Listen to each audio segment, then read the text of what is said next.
give me your email IDs and then I'll forward that to you. Just competition law. We're going to look at competition law. What is competition law? What do you all think is competition law? What is competition law? Anybody? To prevent monopolies and to encourage the competition. Yes. So, just one second.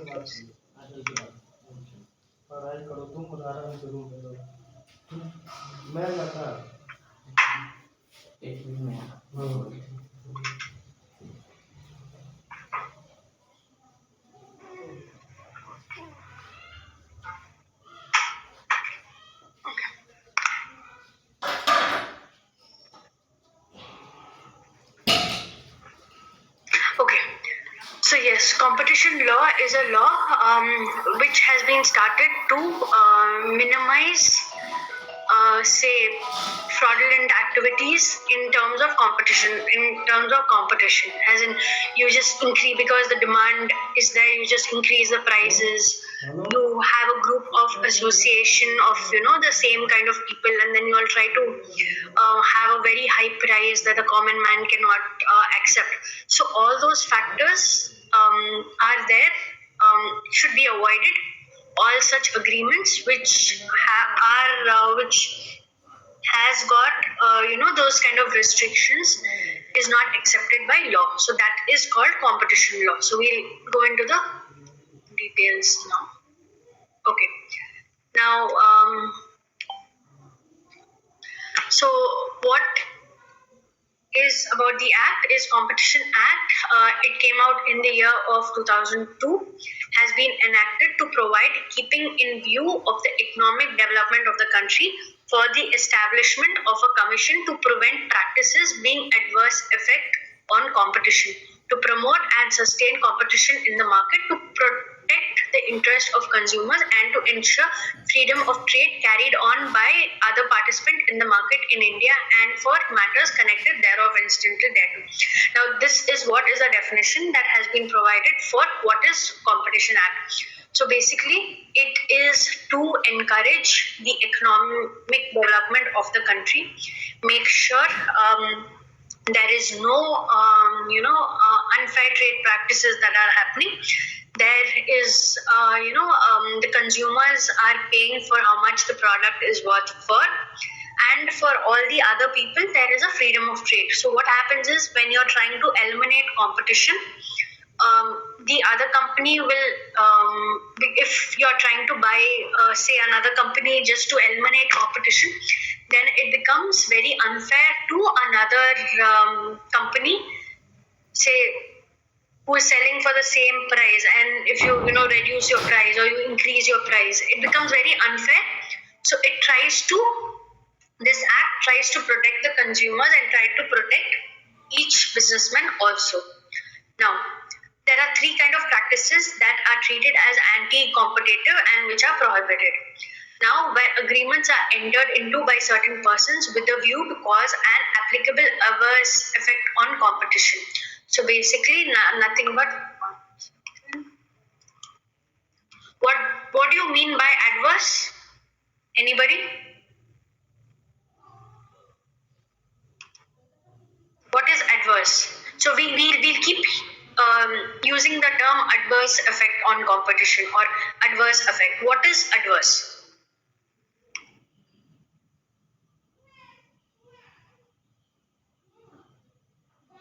What is adverse?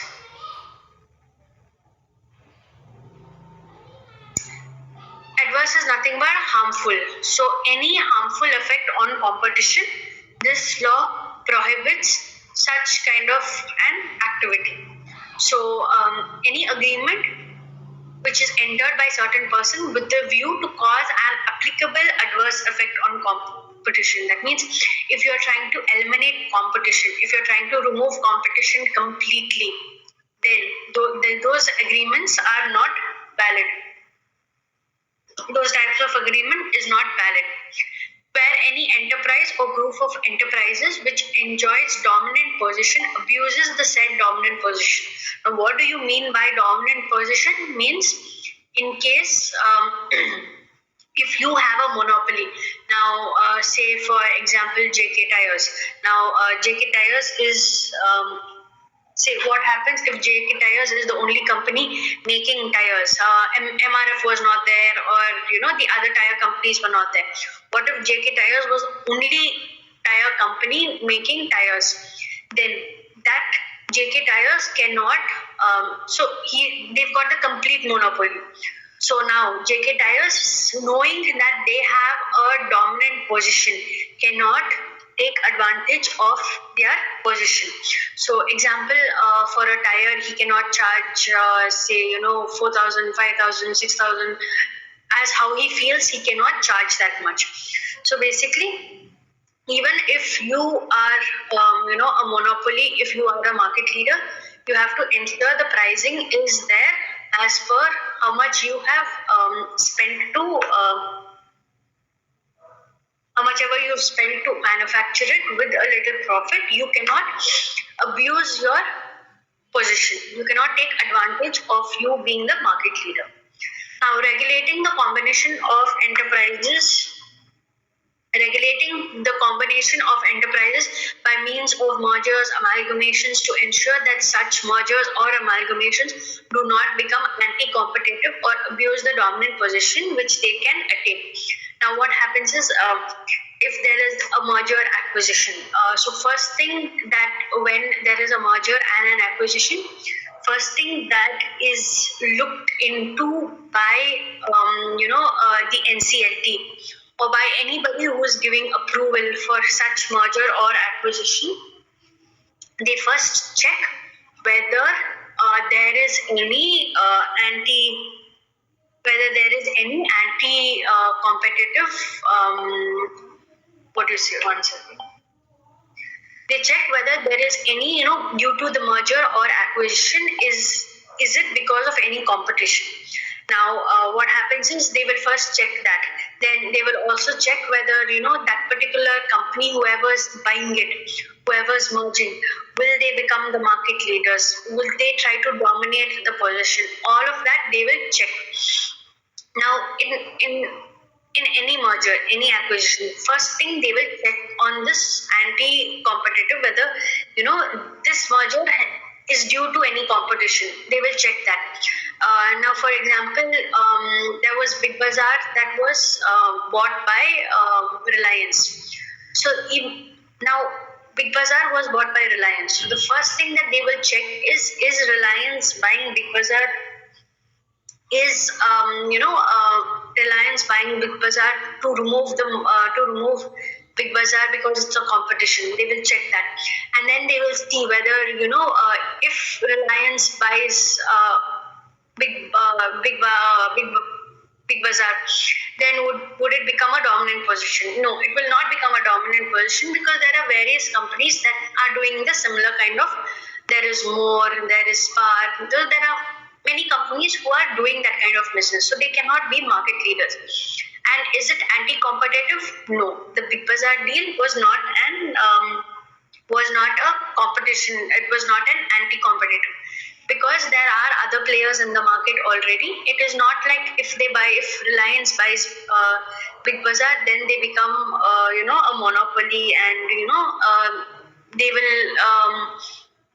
will have their own prices. That was not the case. So that's why the merger went through. So there are three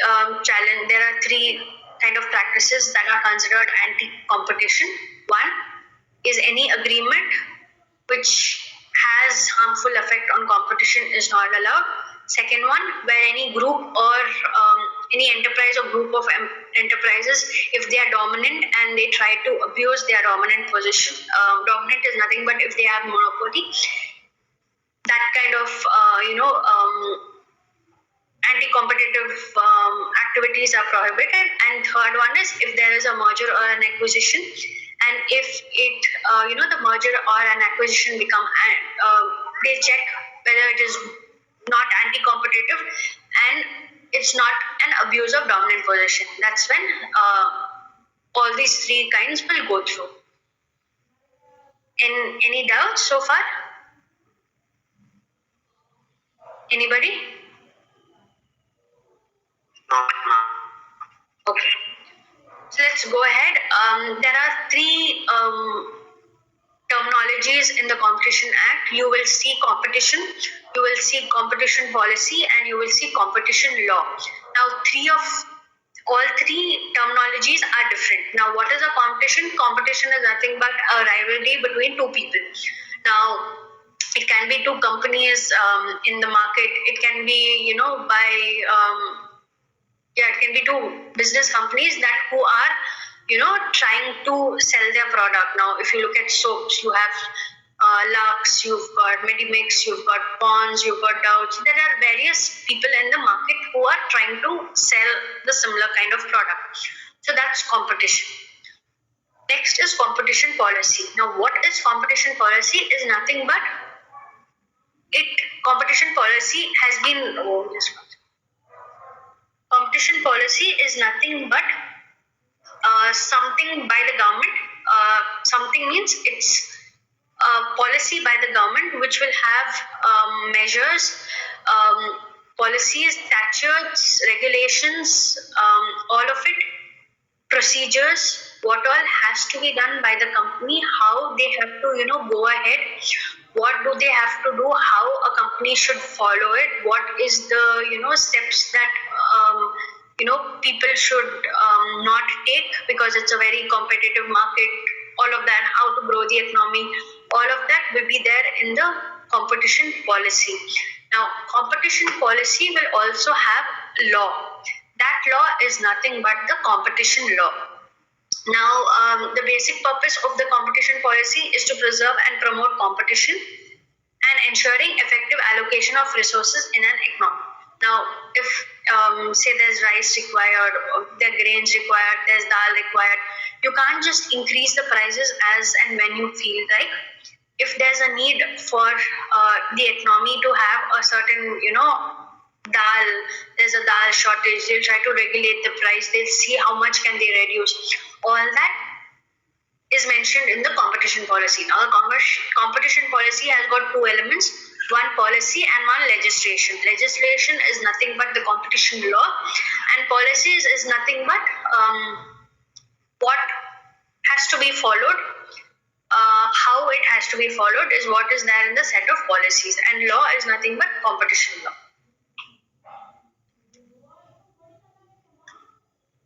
Okay, moving ahead, there are some definitions. Agreement. Now, what is an agreement? Is an agreement can be in oral.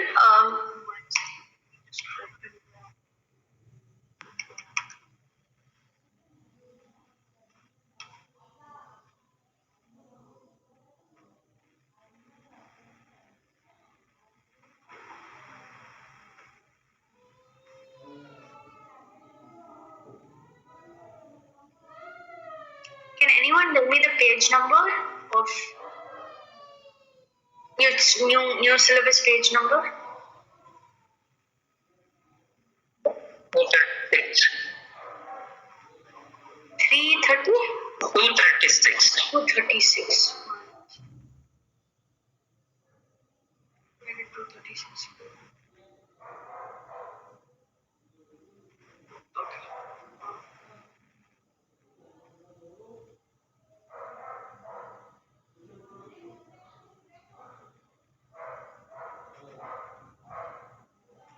Okay. Okay. So there are definitions. Definition is in page number 248.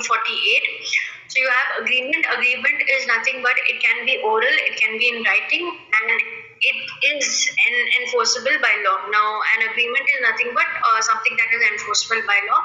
It can also be in oral, it can be in writing. Now, cartel.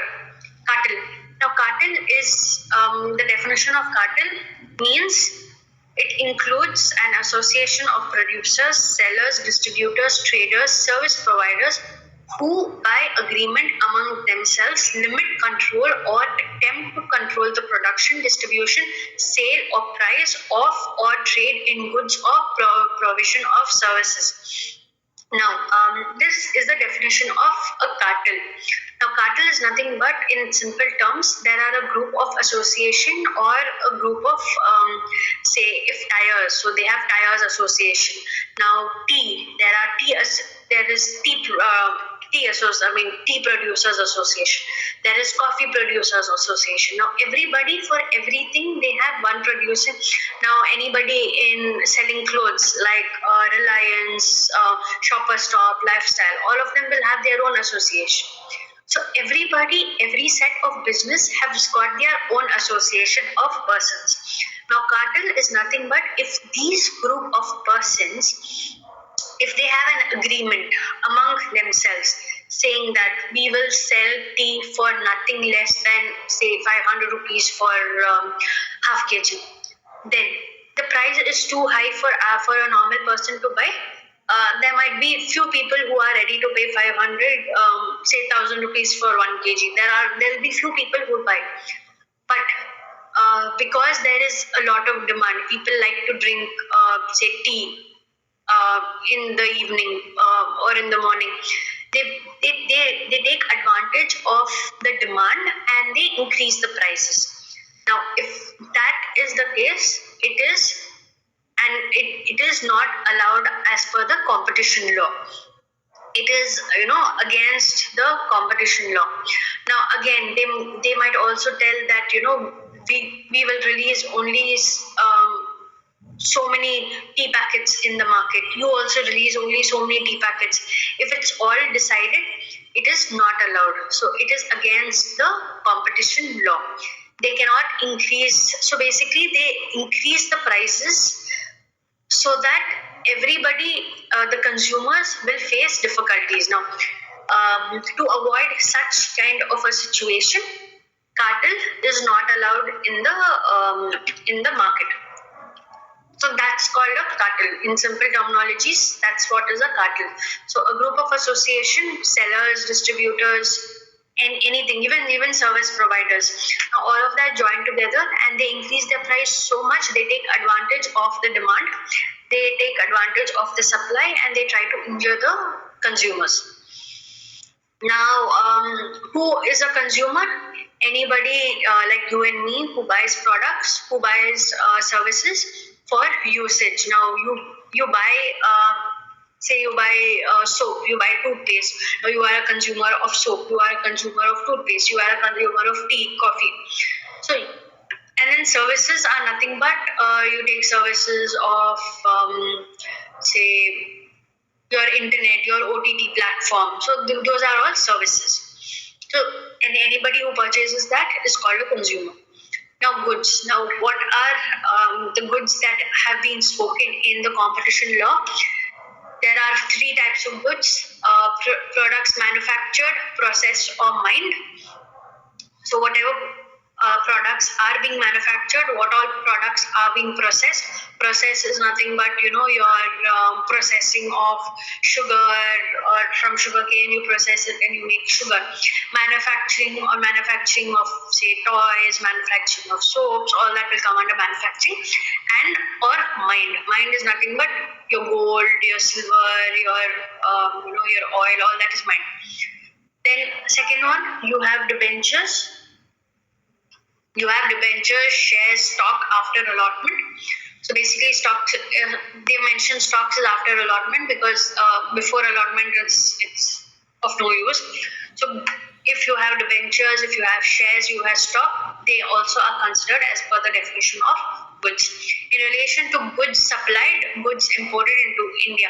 So basically, if you have anything coming into India, that is also considered to be a goods. Now, next definition is person. Person is as usual as per the Companies Act. Most of the definitions of persons are same throughout most of the acts. You have an individual, you have HUF, you have company, you have firm, association of persons, corporation under the state government, central government, or a government company, body corporate, foreign company, society, and local authority, and any artificial person. Now, the definition for person is same in all of the acts. Then you have what is known as a price. A price is nothing but a value to a product that you're buying, a product or a service. Service is nothing but, as I said, anything, like your real estate, your finance, your insurance, your entertainment, all that comes under finance category. One second.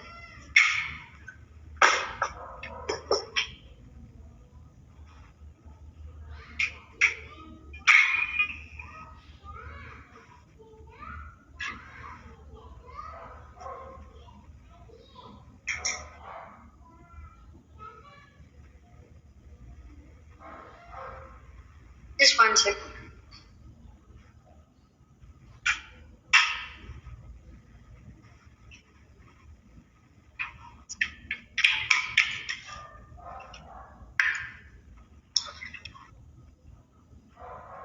Okay.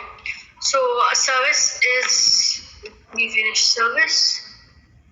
Now trade is nothing but any business, industry, professional, occupation, all that comes under your trade definition. Turnover includes value of sale of goods or services. Anybody's got any doubt so far? We'll move ahead. Yes, ma'am. What is the difference between shares and stocks? So stocks, what happens is stocks are convertible stocks also. Sometimes companies give ESOPs. So ESOP is nothing but employee stock option. So that time when they are giving it to you, it is not yours, because they are only granted it to you until it is vested. That's after. Okay, I'll give you an example. Say if my company is Lifestyle. Now Lifestyle will give me 100, will grant me 100 stock, and tell me in the next 4 years, completing 1 year from now, every year there is 25, 25, 25, 25 that will come to my pocket. So 20 after 1 year, 25. So if it is my option that after first year I will get 25 stock. No, it is my option whether I want to buy that stock or not. See, again after the second year, again 25. Then I can take a decision of buying 50. So that is called stock.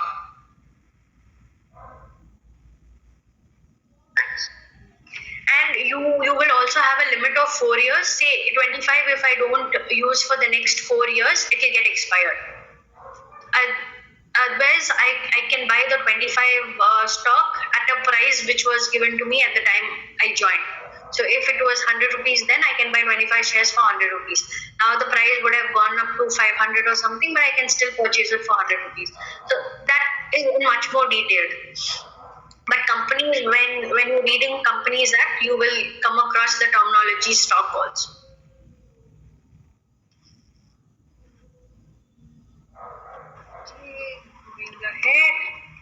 Okay, now you have a set of agreements called the anti-competitive agreements. No enterprise or association of enterprises. Now, and when they talk about enterprise, is nothing but the companies. They are talking about a group of companies, like you have your tire companies, you have JK Tires, you've got your MRF and other tires. Yeah, I'm not sure on the other tires, I just know JK and MRF. Okay, so enterprise and association of enterprises or persons or association of persons shall enter into any agreement in respect of production, supply, distribution, storage, acquisition, or control of goods. Okay, before we start this, do you all know what vertical? One second. Where is that? Just one minute.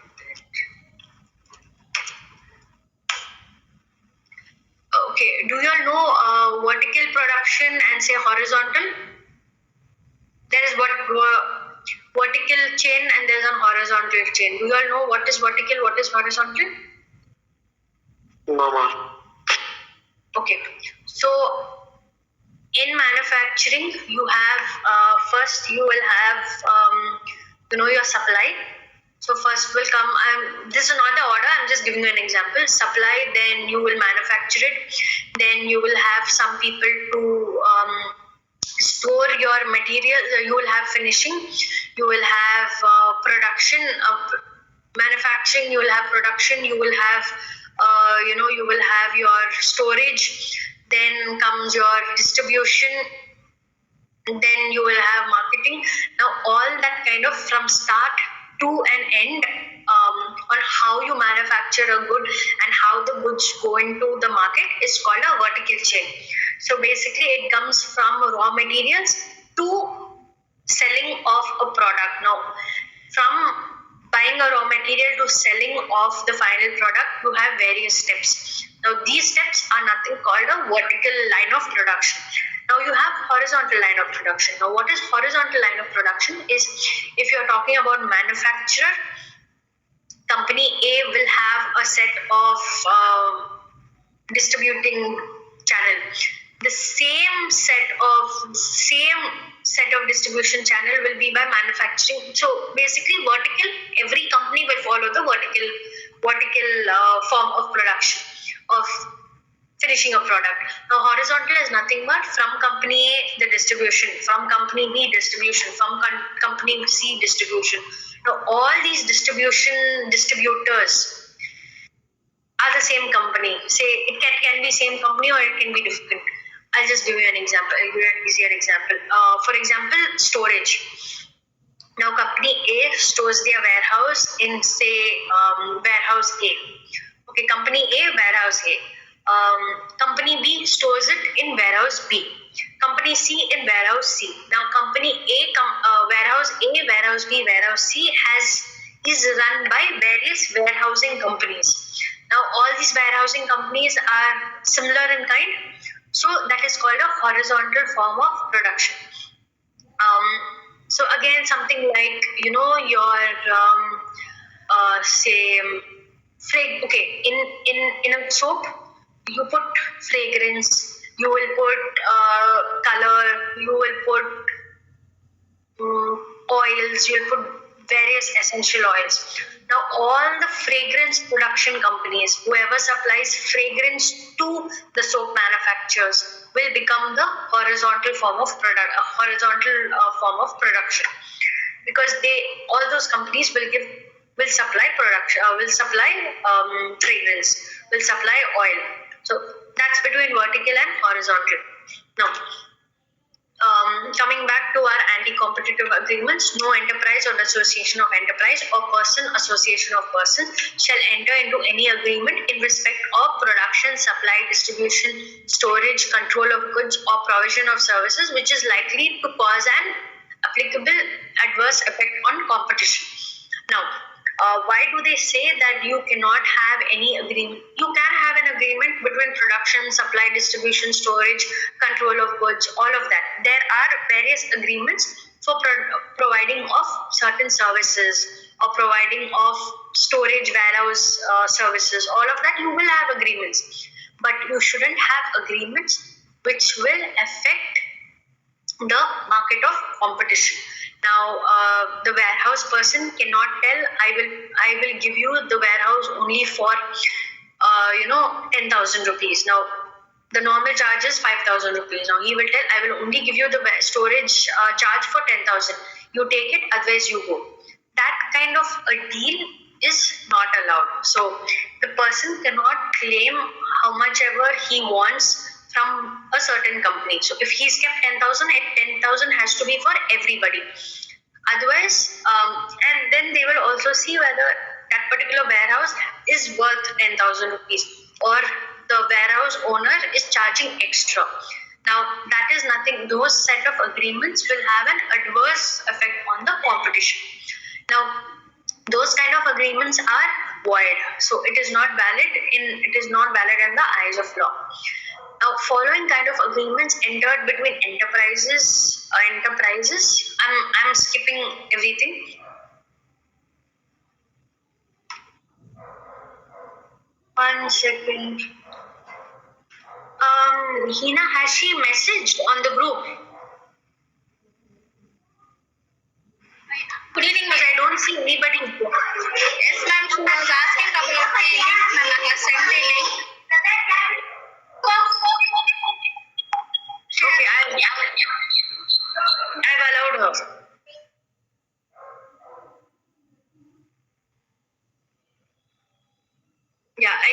joint. Okay. So what happens is the following kind of agreements entered between enterprises. I'm skipping on that, including cartels engaged in identical or similar goods services. You cannot directly or indirectly determine purchase or sale prices. Now, directly, indirectly, you cannot enter into any agreement that decides on the sale prices. It is not allowed. Limits or controls production, supply, market, technical development, investment, or provision of services. Any agreement which limits or controls all of that is not allowed. Shares the market or source of production or provision of services by way of allocation of geographical area of market or type of goods or services or number of customers in the market or any other similar way. Now, what is point number 3 is nothing but what happens is, say, toothpaste companies. Now, all the toothpaste companies will join together and tell Colgate should only be distributed in South. Pepsodent should only be distributed in the East. Meswak should only be distributed in the North. And any other toothpaste company should only be distributed in the West. Now, such kind of an agreement which allocates geographically is not allowed. It is not valid. Similarly, you cannot tell Colgate you have only 10,000 customers. If you get another extra, you cannot sell. You will only have 10,000 customers. So you only produce 10,000, so 10,000 people will come and buy it. If your product is over, then they will have to go to another product. So that kind of agreements, it is not allowed. Directly or indirectly results in bid rigging or conclusive bidding. We will see what those two meanings are. Now, all A, B, C, and D, all those 4 types of agreements are not allowed. Now, cartels also are not allowed. I'll repeat 4 types of agreements which is not allowed. Now, everywhere, wherever you see, you will have enterprise, association of enterprise, person, association of person. So, that language you can write for everything. It's similar for all type of explanation. Now, all of them cannot enter into an agreement directly or indirectly for determining sale or purchase of prices. Limits, second one is limits of controls production, supply, market, technical development, investment, all of provision of services, they cannot limit. Third one, shares the market, or you have any geographical limits or number of consumers is not allowed. Fourth one is directly or indirectly results in rigged bidding or collusive bidding is not allowed. Okay, so all of these above will give an harmful terminology, harmful expression to the term of competition. So all of that is not allowed. They do not allow these kind of activities. Okay, such agreements are known as horizontal agreements because they are entered between enterprises engaged in identical or similar goods or services. As I said, if someone is having warehousing services from all the companies these are nothing but called the horizontal agreements. Vertical is nothing but from beginning to start. If you are entering into any agreement between production, between warehouse, those are called as vertical. Now, what is bid rigging? Bid rigging is also anti-competitive. So, bid rigging also it is not encouraged or it is not allowed. Now, bid rigging is nothing but, in simple terminologies, is a group of people. So, there is a bid that is taking place, say, for building up of a community. Now, a group of people, group of builders, they decide and say, this time you bid for this much and you take the bid. Next time another person will take the bid, and another time a third person will take the bid. Now, if this is happening, it's called bid rigging.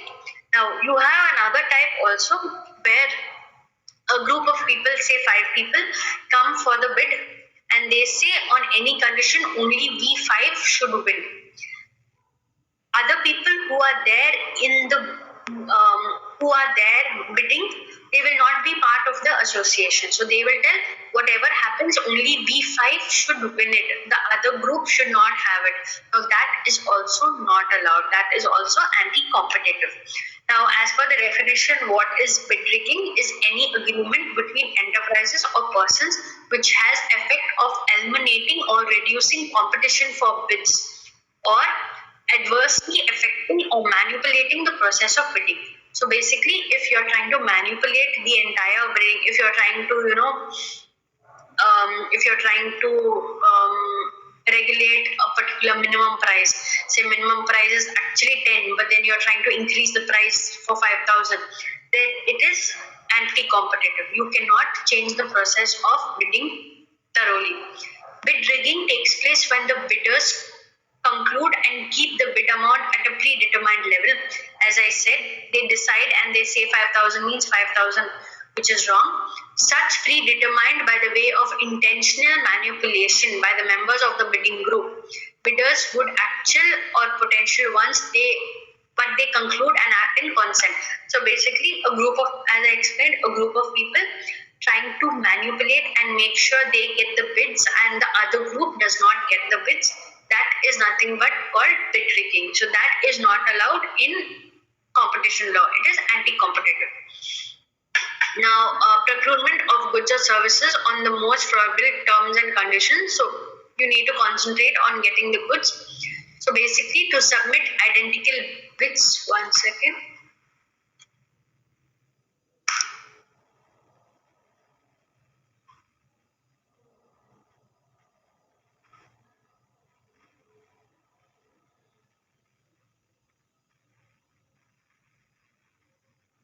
One minute.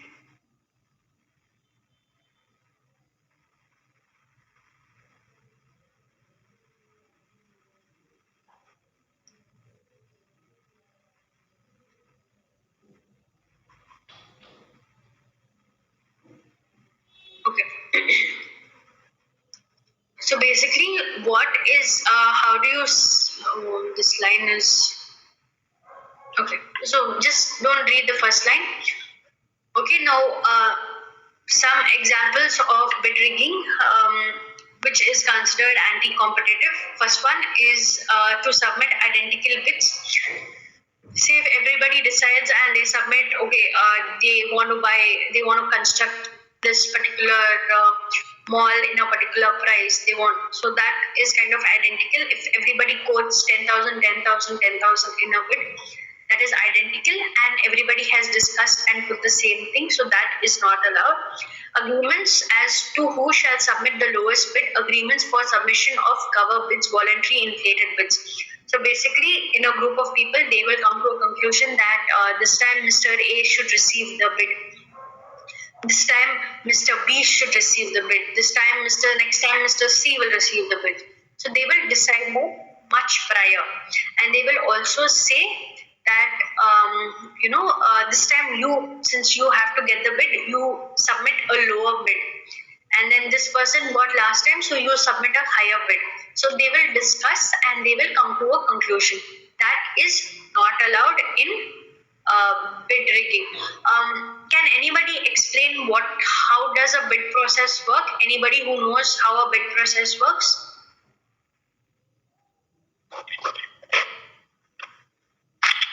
Like 3 times. Manu Gowda, your voice is not audible. Can't hear you. There will be a base price on the. There will be a base price, yes. Anybody else who can explain what is a bid? Like in auction, they will call it in that process. They will. Yes, that's an auction. But a bid is also a part of an auction.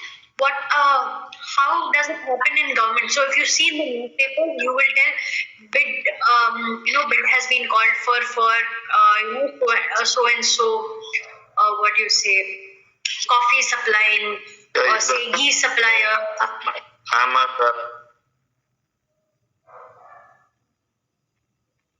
Can you repeat, please? the hammer they will do like 3 times, right? Yes, that's the end. That's the end of the bid. But okay, something to do with how the government bids work.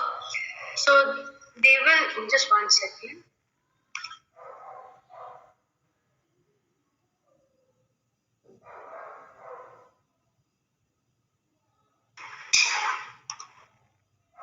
Okay, so the how the government bids work is they put a ad saying that all the mud suppliers, whoever wants to supply mud should apply for within so and so with your details.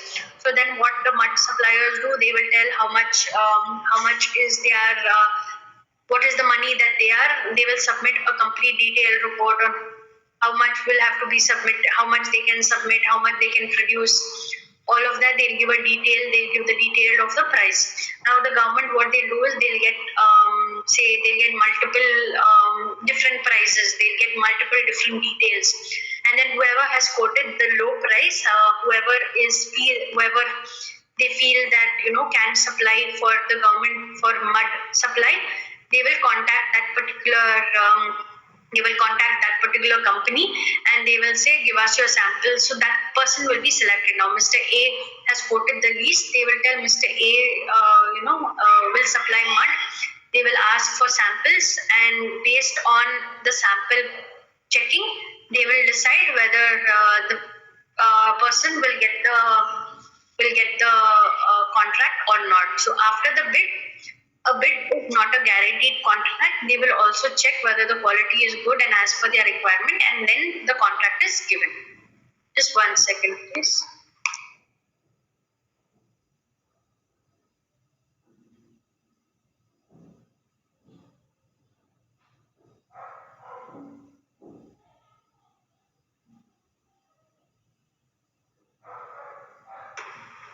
Okay, so that's what's a bid is.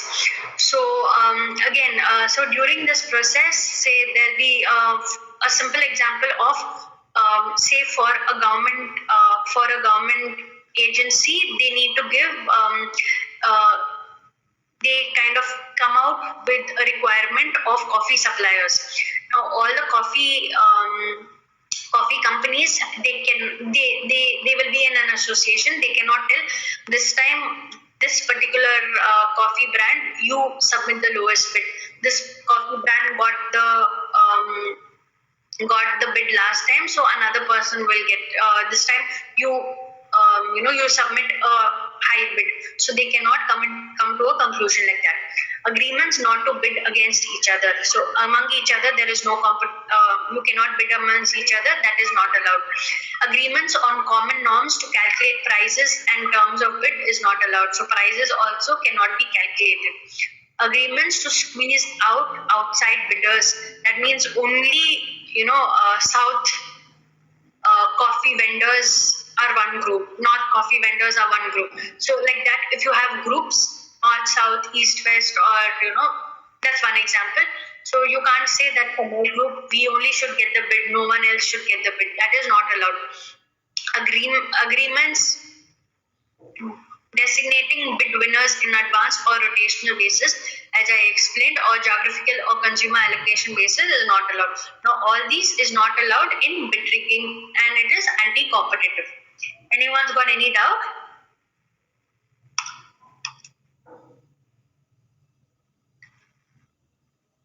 No. Okay, let's move ahead. Now, any agreement between persons or different. Okay, I explained what is vertical agreements. Tie-in agreements. What are tie-in agreements? Tie-in agreements is any agreements requiring a purchaser of goods as a condition of such purchase to purchase some other goods. So, simple example is a gas distributor requires a consumer to buy a gas stove as a precondition to obtain connection of domestic cooking gases. So, if you are applying for a new gas connection and the distributor tells you you have to buy a stove, that's when I will give you gas connection. It is not allowed. tie-in agreements cannot be. It is anti-competitive. It is against the competition law.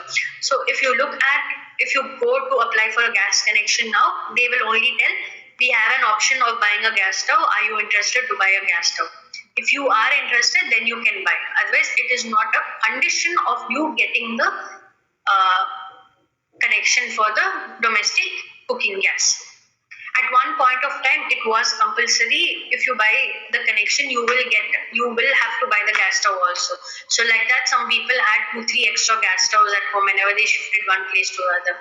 But then they stopped after the anti-competitive. Since it's anti-competitive, they had stopped. Now, exclusive supply agreements is nothing but you cannot have a manufacturer. So basically, includes any agreements restricting any manner from acquiring or otherwise dealing in any goods other than those of a seller or person. So basically, if I am supplying, say, valves to a tire manufacturing company, I cannot enter into agreement saying that I will only submit valves to you. Say if so, my previous company was Triton Valves Limited. So they were supplying valves to all the car tires, all the tire companies. Like they were not giving only to tire companies, but they were also supplying to vehicle manufacturers like Honda, like Maruti Suzuki. They were also supplying to JK. They were also supplying to MRF. They were supplying to everybody. Now, JK cannot have an agreement with Triton Valves saying that you will only supply valves to me. Now, that is an exclusive supply agreement, which is not allowed. Exclusive distributing agreement. Now, again, you can't tell, JK cannot tell one particular person saying that you have to only sell JK tires, you cannot sell any other tire. That is also not allowed. Now, sometimes you sometimes you might see franchisee stores. Now, franchisee stores will only have their company. Now, franchisee is not a distributing company. It's a franchisee company. So, a distribution is nothing but, say, simple example is your tires. Now, if you go to a tire shop, they will have all brands. They'll have JK, they will have MRF, then they will have various other 2-3 kind of brands. You can go and choose whatever brands you want. So you cannot have an exclusive distributing agreement. Refusal to deal, you cannot restrict or you cannot tell anything. You can't ask anybody not to purchase from this kind of a person, or you can't buy from that kind of a person. You should only buy from my set of people. All of that is not allowed. So includes any agreement which restricts or likely to restrict by any method the person or class of person to whom goods are sold or from whom goods are bought. So, for example, an agreement which provides that the franchisee will not deal in products or goods of similar nature for a period of 3 years from the date of termination of agreement. Now, that is not allowed. So, you cannot tell what kind of products you need to hold, and you cannot say that, in the radius of 5 kilometers, no one else can sell. No one else can sell this kind of product. That is not possible. Now, resale price maintenance. So basically, is whenever you are selling JK Tires is selling tires to say a distributor. Now, you cannot tell the distributor that you have to charge only this much. You cannot charge lower than 500 rupees. You have to charge only 500 rupees. You cannot put a price to that. Now, that is not allowed. Now, all these types are, they create an adverse effect on the consumers and the economy. So that's why they all have been restrictive agreements. Anyone's got any doubt on any of the type? If that is the case, like for example, if take automobile dealers, Maruti will be having exclusive, TVS will be having exclusive. Whether that is violative of these classes? See, again, they have two types. Now, if you are a general distributing agency, if you have multiple brands, now that's like a proper shop. You are a shop that's selling multiple. That's a different agreement. You having exclusive dealership with MRF, that's a different. That's something like a franchisee store saying that I will only sell MRF. I will not sell anything else. So that's a different type of agreement. Now we are not. Competition Act is not in those cases. It's not in franchisee cases. Now, a simple example is an Apple store. So before Apple store came in. Before the actual Apple store came in India, that's in Mumbai, there were other people who were selling Apple products, correct? Now, they were selling multiple other products. Now, Apple store will give only Apple stores. Now, Apple store has come into Mumbai first time, where you can enter into a complete full only Apple store shop. But the other people had distribution agreements saying that I will sell Apple products. I will sell Samsung mobiles. I will sell Google Pixel mobiles.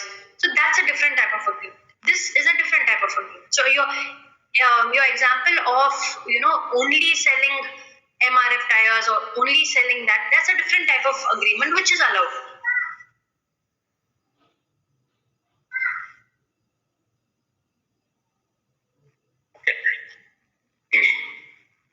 So in simple example, tomorrow if you contact MRF and say you want to be an exclusive dealer of only MRF tires, that is okay.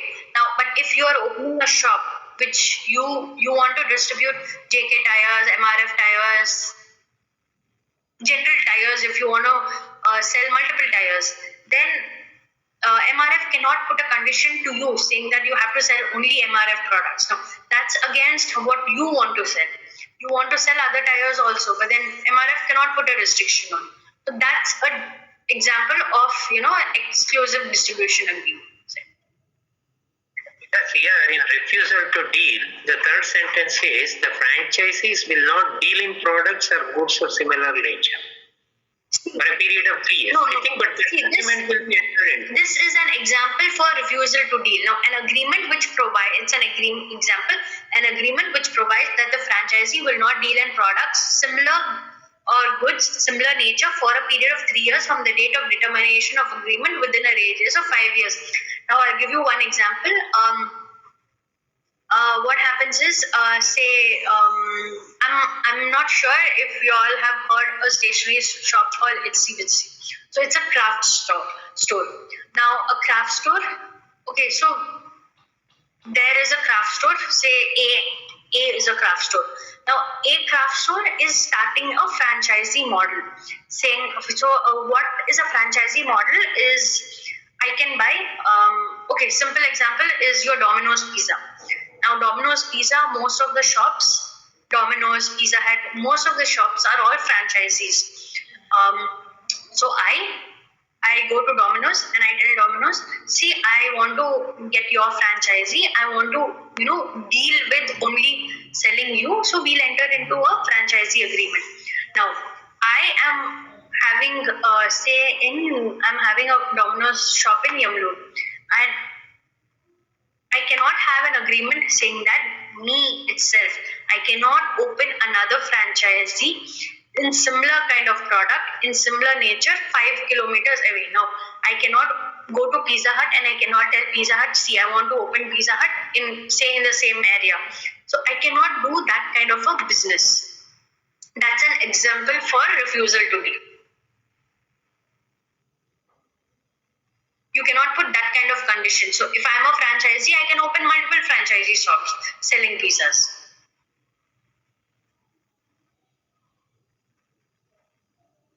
Hope that clarifies. Yeah, thanks. Okay, moving ahead. Okay, now what is an anti-competitive agreement? An anti-competitive agreement is an agreement having applicable adverse effect.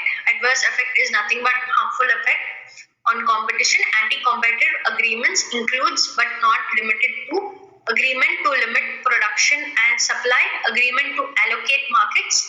As I said, north, south, east, west, you will only take this part of Mumbai, you will only take that part of Mumbai, that's not allowed. Agreement to fix prices, you cannot fix prices. Bid rigging, coercive bidding is not allowed. Condition, purchase, sale, tie-in agreements not allowed. exclusive supply distribution agreements not allowed, resale price maintenance not allowed, refusal to deal not allowed. Now, all of this is it is what is an anti-competitive agreement. Now, prohibition of abuse dominant position prohibits any enterprise from abusing its dominant position. So basically, if somebody has got a monopoly in the market, you cannot dominate, you cannot abuse your position. Say you cannot put in your own terms and conditions, it's not allowed. Operate independently of competitive forces prevailing in the relevant market or adverse competitors or consumers to the relevant market in its favor. Now, what happens is if you have multiple competition, it's okay. But if you are say if all the suppliers all the suppliers are very less in sale, very less in production, all of that are very low. You are the highest level in production of the particular product, and you are market leaders. Everybody comes and contacts you. No one goes to the the lower people, lower manufacturing units. So what happens then? You are in that kind of a position where whatever price you tell, people will buy it. Now that you cannot take advantage of the position that you are in. So basically, you cannot put in your own your own prices. You cannot misuse your position. So it needs to be a competition for everybody. Now everybody is selling a particular product for 5 rupees. You also should sell the price for maximum 6 rupees or 7 rupees. You cannot sell it for 10 rupees. That's not allowed. So that is prohibition of abuse of dominant position. Now, dominance refers to position of strength. As I said, you have strength. You have your everybody comes and depends on you. You are the best in the market. That's a dominance. Now, abuse of dominant position includes imposing unfair conditions or prices. As I said, you cannot charge high. Predating pricing, you cannot mention whatever price you want. Limiting production, market, or technical development, you cannot tell that I will only produce this, I will only charge this much. So you can, if you want to buy, you buy. Creating barriers to entry. Now, whoever wants to enter the new market, you try to put barriers. You try to tell that, okay, you are entering, I will buy you off. You are entering, I'll put wrong ads with you.